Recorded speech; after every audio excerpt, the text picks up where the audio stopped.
मृत्यू पेरलाय ठाई ठाई, मृत्यू पेरलाय ठाई ठाई, त्याच्याशिवाय जगात सत्य दुसरं काही नाही. आपल्याला सत्याची जाणीव कुठली, या जगातलं शाश्वत सत्य कुठलं, हे तथागतांनी सांगितलं. तुम्ही तुमचं मरण बरोबर घेऊन चला, म्हणजे आपलं वागणं चांगलं राहील. आणि म्हणून आज या ठिकाणी जो पुण्यनमोदनाचा विधी आहे, या पुण्यनमोदनाच्या विधी प्रसंगी उपस्थित असणारे आमचे घायवट सर, त्याचबरोबर संविधान प्रतिष्ठानचे आमचे प्रभूजी थोरात आहेत, आमचे घनश्याम दादा आहेत, बबन दादा आहेत, गायकवाड सर आहेत, त्यानंतर आमचे पवार साहेब आहेत, हे गायकवाड साहेब आहेत. आता त्या ताईंनी उल्लेख केला, आपण सारे शीलसंपन्न श्रद्धासंपन्न धम्मबांधव भगिनी या ठिकाणी आलेला का आणि कशासाठी पुण्यनमोदनाच्या कार्यक्रमामध्ये धम्मदेसना दिली पाहिजे. समाज बांधव मोठ्या प्रमाणात एकत्र येतात आणि ते एकत्र आल्यानंतर विचारांचं आदान प्रदान झालं पाहिजे. समाजातील एक महत्त्वाचा आदर्श निघून जात असतो, एक अनुभव निघून जात असतो, पण त्या अनुभवाच्या शिदोरीपासून आपण काय ते शिकलं पाहिजे. याकरिता पुण्यनमोदनाच्या कार्यक्रमामध्ये धम्मदेसना दिली पाहिजे. भारतीय बौद्ध महासभेच्या वतीनं मी बौद्धाचार्य मनोज रामचंद्र गायकवाड फक्त काही क्षणामध्ये, काही वेळेमध्ये आपल्याला धम्माचं सार सांगणार आहे. काय होतं, धम्म फक्त वाचला जातो, सांगितला जातो, परंतु तो आचरणात आणणारा फार कमी लोकांकडे दिसतो. काही वेळापुरती माणसामध्ये जसं स्मशान वैराग्य येतं, एखादं प्रेत गेल्यानंतर ते प्रेत ज्यावेळी जातं त्यावेळी त्याला स्मशान वैराग्य येतं. अरे हे सगळं झूट आहे, काहीच खरं नाही, कशाची संपत्ती, कशाचं काय, कशाचं रुबाब, अजिबात नाही. पण एकदा ते जाऊन घरी आलं की पुन्हा माझी गळची बाधा चालू होते, माझ्या ते षडरूपी जागे होतात. तथागत भगवान गौतम बुद्ध म्हणतात की माणसाने त्याचे षडरूपी मारले पाहिजेत. जातक कथेमध्ये आपल्या जीवनाबद्दल, जीवनाच्या विविध कंगोरांबद्दल माहिती दिलेली आहे. काही गोष्टी असतात ज्या गोष्टी आचरणात आणण्यासाठी, काही गोष्टी आपण वागण्यासाठी, चांगला काहीतरी बोध घेण्यासाठी आपण सांगत असतो. मघा नावाचा एक व्यक्ती होता, शेतकऱ्याचा मुलगा होता, आणि तो शेतकऱ्याचा मुलगा असल्या कारणामुळे त्या शेतकऱ्याने त्याच्यावर चांगले संस्कार केले होते. जसं आपण शेतीमध्ये बीज चांगलं टाकल्यानंतर ते चांगल्या पद्धतीचं बीज असेल तर येणारी फसल जी म्हणतो ती फसल अतिशय चांगल्या पद्धतीत होते, सोन्यासारखं पीक आपल्याला मिळतं. आणि म्हणून त्या आईबापानं, त्या शेतकरी आईबापानं त्या मुलावर चांगले संस्कार केले होते. तो संस्कारित असल्या कारणामुळे तो त्या गावामध्ये चांगली झाडझूड करीत असे, ज्या ज्या ठिकाणी घाण असेल ती घाण साफ करत असे, गाव कसं स्वच्छ वाटावं, सुंदर वाटावं यासाठी तो प्रयत्न करत असे, प्रत्येकाच्या सुखदुःखामध्ये सामील होत असे. परंतु मानवी स्वभाव असा आहे की जो चांगलं करतो ना तर त्याला कधीही सपोर्ट देणार नाही. आणि त्यामुळे त्या गावातील काही मंडळी जी होती ती दुर्विचाराची मंडळी होती. त्या दुर्विचाराच्या मंडळींना मात्र त्याचा हा स्वभाव आवडत नव्हता.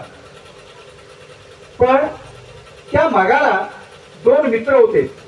ते मित्र म्हणाले की आपण या मगाला आपला गुरु मानू. म्हणून ते मगाकडे आले आणि मगाला म्हणाले, तू जे कार्य करतोस ते खूप चांगलं आहे, त्याच्यामुळं आम्ही तुझे शिष्यत्व पत्करतोय आणि तू सांगशील त्या पद्धतीत आम्ही चालू. मगाने उत्तर दिलं, माझ्यासारखं वागू नका, हे शरीर नश्वर आहे, मी जे काम करतो त्या कामामध्ये तुम्ही मदत करा. असं जर केलं तरच खऱ्या अर्थानं आपल्या जीवनाचं सार्थक आहे. आणि त्या अनुषंगाने मग अनेक तरुण त्यांच्यामध्ये सामील झाले. गावाच्या गावात स्वच्छ व्हायला लागली, चांगले विचारांची प्रेरणा झाली.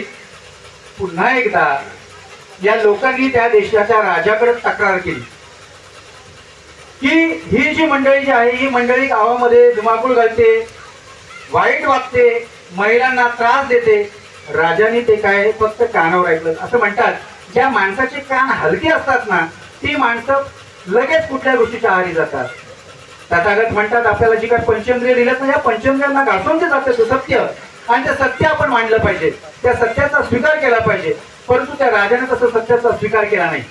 त्या राजानं ऐकलं आणि सैनिकांना पाठवलं. त्या 30-40 तरुण जे होते त्यांना घेऊन या. ते घेऊन आल्यानंतर त्या राजा हत्तींची जी काही शाळा होती त्या ठिकाणी तो राजा तिथं थांबला होता. एक सैनिक सांगत आला, आम्ही मगाला आणि त्याच्या साथीदारांना घेऊन आलेलो आहे. राजा म्हणाला, त्याला हत्तीच्या पायदळी तोडून टाका. राजानं मागचा पुढचा काही विचार केला नाही, आदेश दिला यांना हत्तीच्या पायदळी तोडून टाका. मघाने आणि त्याच्या मित्रांनी असं ठरवलं की आता आरडाओरडा घालून काही फायदा नाही, परंतु मंगलमैत्री भावना ही तथागताने दिलेली आहे आणि मंगलमैत्री भावनेमध्ये खूप मोठी ताकद आहे. आणि त्या अनुषंगाने त्यांनी त्या हत्तीशी मंगलमैत्री करण्याचा विचार केला. मंगलमैत्री करण्याचा विचार केल्यावर तो हत्ती जसा पिसळलेला होता तो तिथपर्यंत आल्यानंतर त्या हत्तीने मात्र त्या लोकांना काही केलं नाही. सैनिकांनी राजा पुढे हा संदेश दिला की आपण जो पिसळलेला हत्ती सोडला होता तो पिसळलेला हत्ती सुद्धा यांच्यावर काही करू शकला नाही. राजाला वाटलं हे काहीतरी जादू टोणा जाणतात की काय, म्हणून राजाने त्यांना सगळ्यांना त्याच्या दरबारामध्ये बोलून घेतलं. बघा, शील सदाचारी आणि चांगल्या वृत्तीची वागणारी माणसं यांना नेहमी समाजामध्ये त्रास होत असतो, परंतु तथागत म्हणतात मंगल मैत्री आणि सर्वांशी चांगलं वागणं हे आपण कायमस्वरूपी जवळ ठेवलं पाहिजे. आणि त्या अनुषंगाने ज्यावेळी त्या राजाच्या राजवाड्यामध्ये गेल्यानंतर, राजाच्या दरबारात गेल्यानंतर राजाने त्यांच्याकडे पाहिल्यानंतर राजाला सुद्धा काय बोलावं हे कळलं नाही. यशी मंगल मैत्रीची ताकद आहे, त्या ठिकाणी पण त्यांनी मंगल मैत्री केली होती. राजाने सांगितलं तुमचा असा काय गुन्हा आहे की ज्या अनुषंगाने लोकांनी तुमची तक्रार केली. त्यांनी सांगितलं आम्ही गावाचे गाव सुंदर करत होतो, स्वच्छ करतो, सगळ्यांशी आदर भावनेने वागायचं सांगत होतो, परंतु त्याबद्दल आमची तक्रार ही तुमच्याकडे राजन केलेली आहे. राजा म्हणाला तुम्ही जर एवढं चांगलं जर वागतात आणि तरी तुमची जर तक्रार होत असेल तर हे काय बरोबर नाही. आपण एक काम करूया, ज्या लोकांनी तक्रार केली त्यांनाच आपण फाशी देऊया. बघा, चांगल्या वृत्तीची, चांगल्या आशावादी विचाराची माणसं जी असतात ना ती नेहमीच तणवाळू असतात, मायाळू असतात. या सर्व तरुणांनी त्यांना सांगितलं राजन त्यांची चुकी झालेली आहे, ह्या चुकी फक्त त्यांची झाली ही त्यांना समजली पाहिजे, एवढं फक्त आम्हाला वाटतं, त्यांना काय फाशी देऊ नका. आणि म्हणून माणसाची जी काही आभूषणं आहेत चांगल्या वागण्याची, चांगली मंगलमैत्री करण्याची ही आपण जोपासली पाहिजे. हे काका राजी